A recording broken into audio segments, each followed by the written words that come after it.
Hey guys, welcome back. Robyn with Robyn Southern Nest. Today I'm just clearing out my office space, cleaning it up, getting ready for the new week.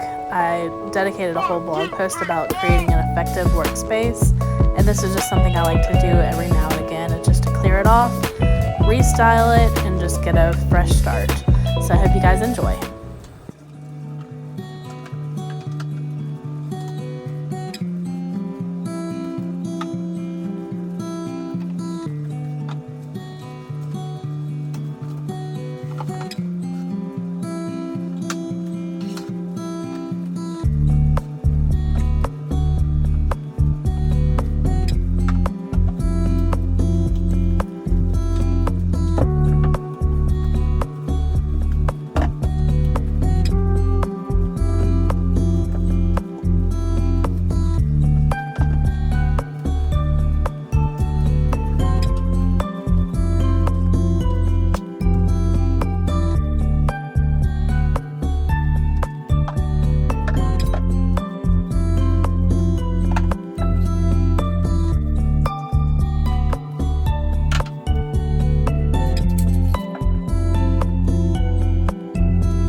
Thank y'all so much for flying by today. You can catch all the details over on my blog at robynsouthernnest.com. Thank you and have a great day.